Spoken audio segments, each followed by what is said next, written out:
Hello everyone, welcome back. So if you follow our Facebook page, you'd know there's been a fair bit happening over the last couple of weeks.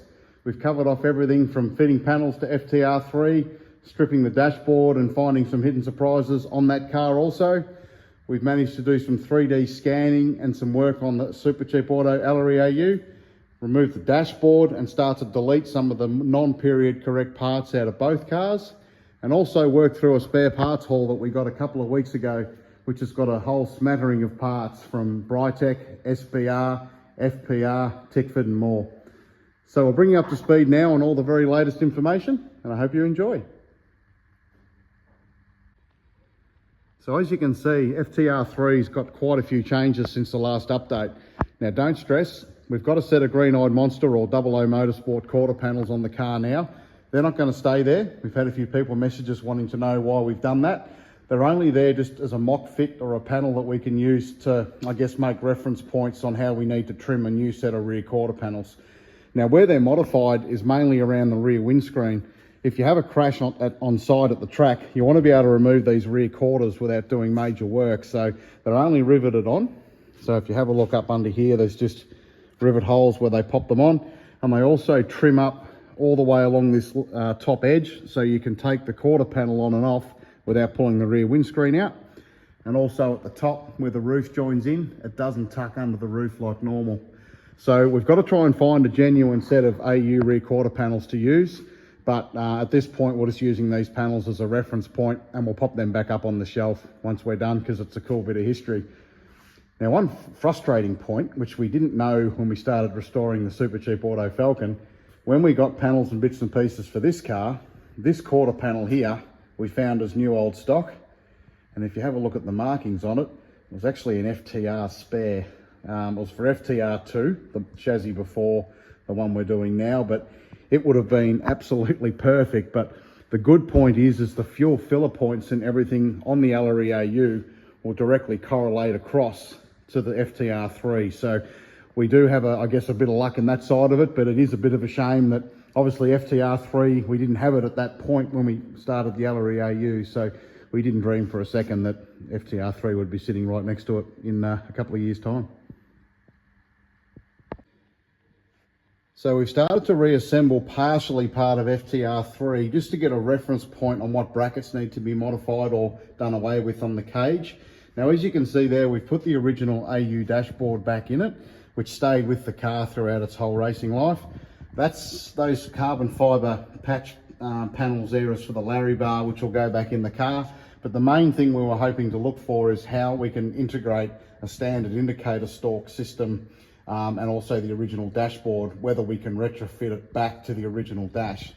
Now, if we come over here and have a look at the modifications that were done, or the updated dashboard, I should say, that was fitted to FTR3, that's what was in the car when we got it, and it's a later spec dashboard. And the main theory with this was to move the instrumentation a lot closer to the driver, where FTR3 originally had all the instrumentation and the Motec dash back in its standard Falcon position. So this was integrated into the car when it was built into a ride car, and as you can see, all the switches, instrumentation and everything is all on the one dash. FTR3 did have the analog gauges on it originally, so they've survived, which is really cool, but certainly the rest of it is not original to the car. It's a really nice bit of kit, a lot going on. It's quite a busy dashboard, everything's all crammed into the one spot, but a lot of this will be done away with as far as, I guess, the layout goes.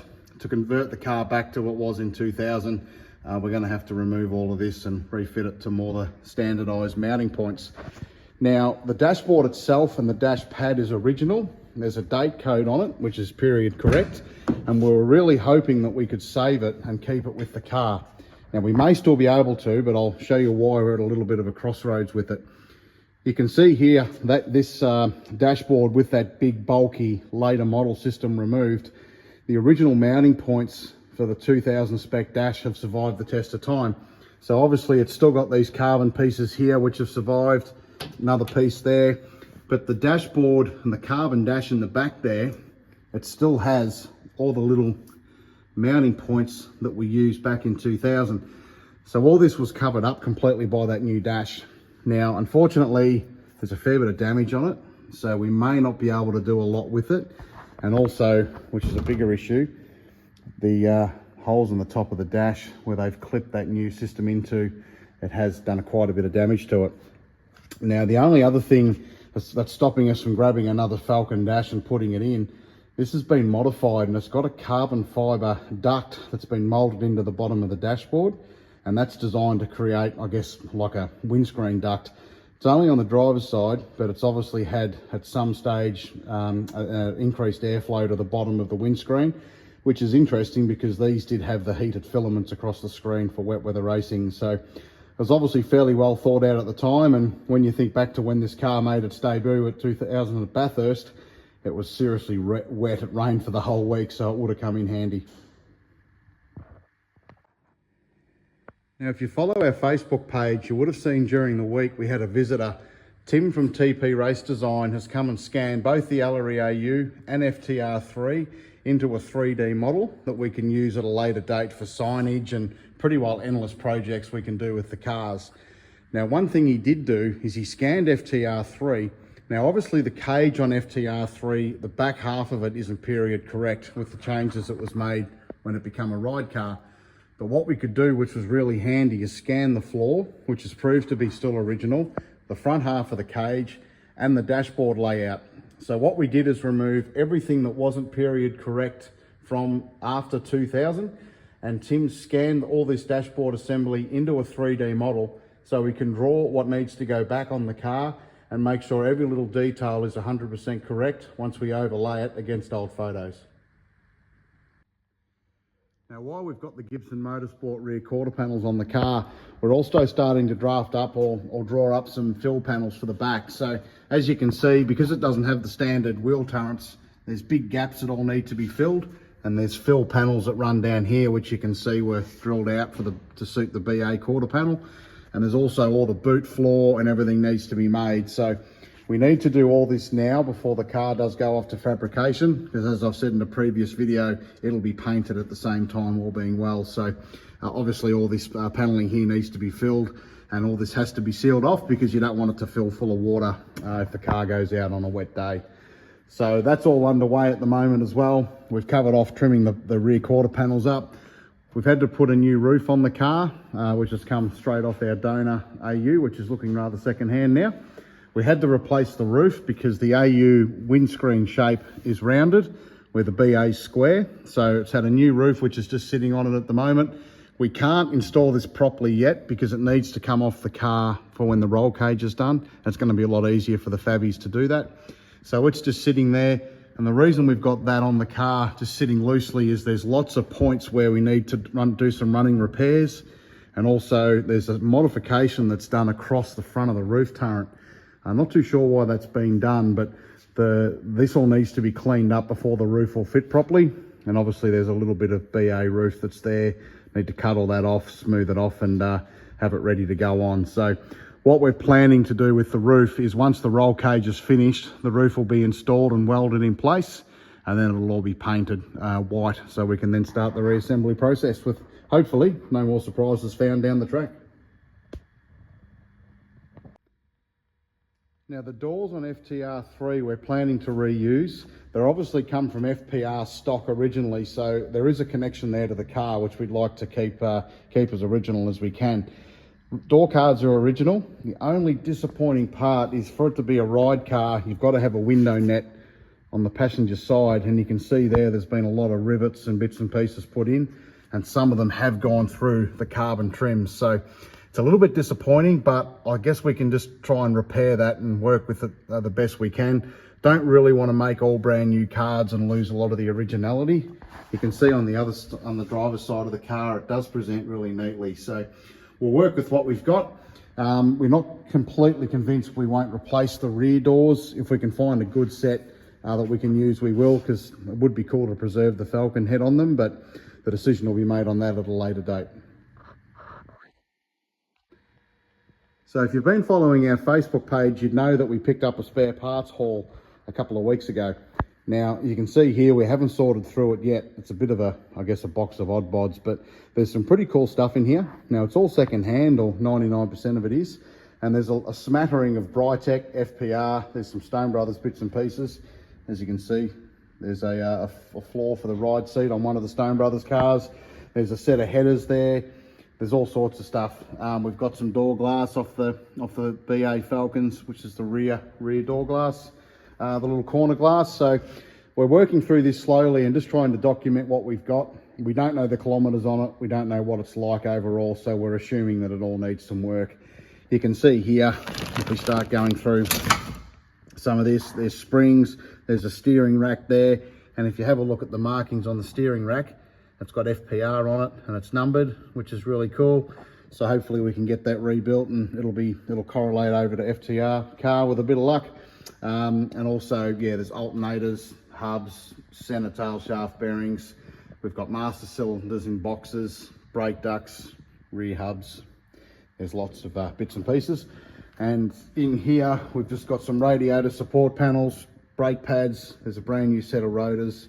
I guess a smattering of goodies. So it's going to be a pretty big job to work out what we've got in here, but we're really looking forward to going through this because there'll be a fair bit of history there. Also as well, which we've got up on the rack here, we picked up some rear bars and bits and pieces. Obviously that's off of Stone Brothers AU. There's some wing ends, all sorts of goodies in there. That bar is off of Stone Brothers AU. Now that we believe is off Taz Douglas's 2000 and I'm going to say between 6 and 2008 AU Falcon. He ran in the Dunlop series or Fujitsu series, whatever it was at the time. And this bar here is a bar that's been modified to have the extra under tray on it, which they ran when the AUs ran alongside the BAs. So there's a smattering of everything here, but we're slowly starting to catalogue it all, get it all checked in so we know what we've got. And if these parts we can't use ourselves and it is of use to other people restoring cars, we'll certainly make them available.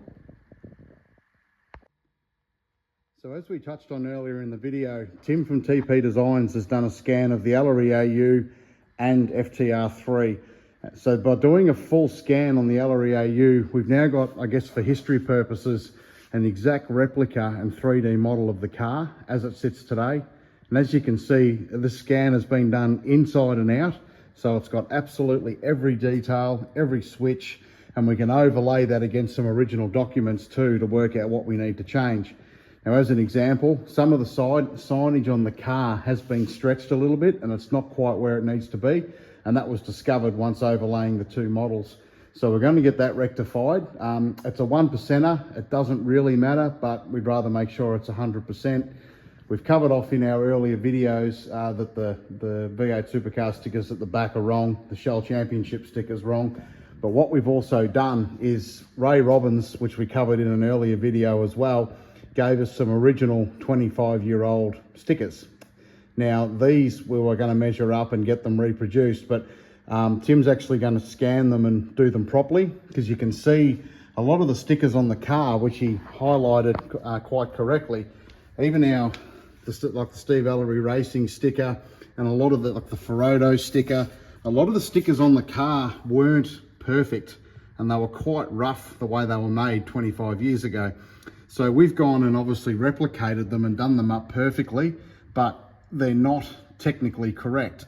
Some of the signage, like the Super Cheap Auto signage, should be a black base with a white vinyl over the top, not a digitally printed sticker. So we're going to go back and revisit some of this stuff. Obviously Tim's input, he's certainly a details man and he likes to make sure everything's 100%. So we're really excited to have him on board and having a look at the cars.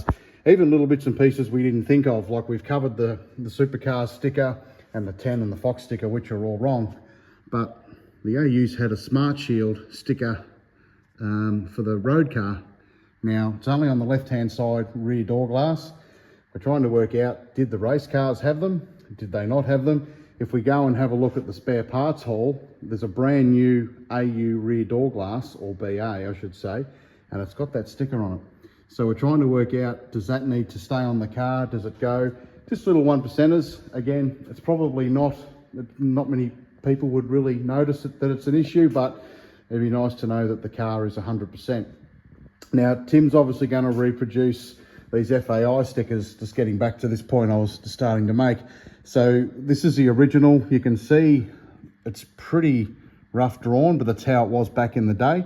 But what it's done is it's shrunk over time. So it should have effectively gone all the way to that leading edge when it was brand new, and it's certainly moved. So we've got the original drawings and sizes. That's been scanned into the system, and we'll make up some Shell Championship stickers for the Super Cheap Auto Falcon, some FAI 1000 stickers for FTR3, and by completing a scan of an AU Supercar, we can make sure the livery on FTR3 is absolutely perfect, right down to the tiniest little detail.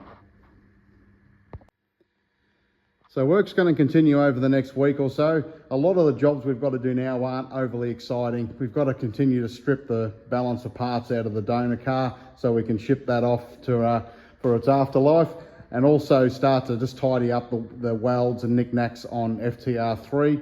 So it's going to be, I guess, not overly exciting for the next week or so, but it is another step forward, and hopefully we can get these cars back in their period correct spec and livery sooner than later. So just want to thank everyone again for your support and interest on these projects, and if you've got any questions, let us know. We'll push on here and we'll bring you another update as soon as we can. Thanks again for your support.